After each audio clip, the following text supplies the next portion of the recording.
Totoo lang, kung babalikan natin yung dati nating buhay, dati tayong palpak, dati tayong nakakainis, dati tayong karapat-dapat batuhin hanggang mamatay.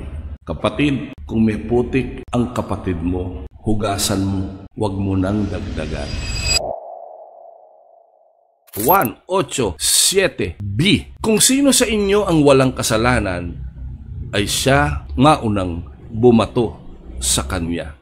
Ang mga nakapaligid sa atin, kahit sa loob ng simbahan, kahit sa loob ng tahanan, kahit sa loob ng trabaho, kahit saang lugar, mapapansin natin na may mga pumapalpak, may mga nakakagawa ng mali, may mga nakakainis, may mga ayaw mong makausap. Bakit? Kasi halatang halata sa kanila yung mga ugali nila na hindi maayos, hindi maganda. At masasabi natin na talagang nakakagalit ng todo.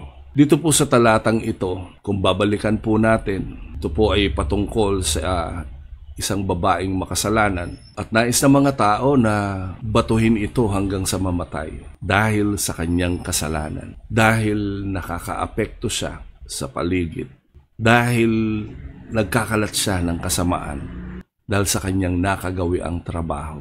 Nung nagkakagulo na, biglang sinagot sila ni Jesus, kung sino sa inyo ang walang kasalanan, ay siya ang maunang bumato.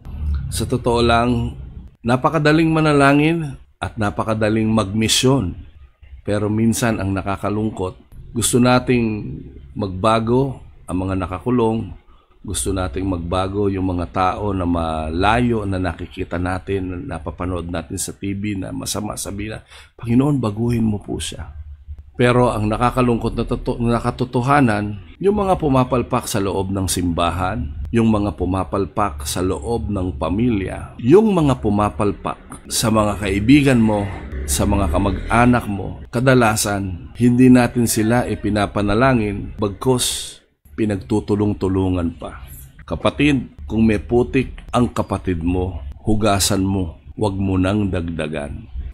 Sa totoo lang, kung babalikan natin yung dati nating buhay, dati tayong palpak, dati tayong nakakainis, dati tayong karapat-dapat batuhin hanggang mamatay. Kung titingnan yung mga kasalanang nagawa natin sa harapan ng Panginoon. Pero purihin ang Panginoon. Gumawa siya ng paraan na makilala natin siya. At kaya natin siya nakilala dahil merong mga taong ginamit ang Panginoon para ilapit tayo sa Panginoon. Tulungan tayo, tinulungan tayong maalis yung mga putik na nakakabit sa ating katawan. Sa tulong at habag ng Panginoon, habang inaalis nila yung putik, katulong ang Panginoon. Unti-unti ang kasalanan natin na dating napakaitim ay naging singputi ng nyebe. Nilinis tayo ng Panginoon. Pinago tayo ng Panginoon. Dahil may mga taong nanalangin, nagtiyaga, nagturo, kumalinga.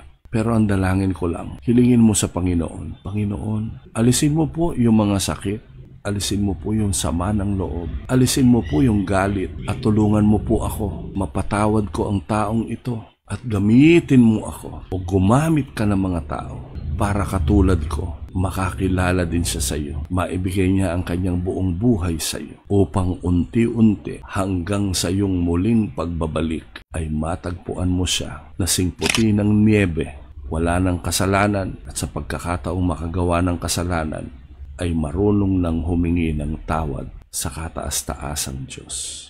At palitan ito ng pagmamahal na nagmumula sa Panginoon.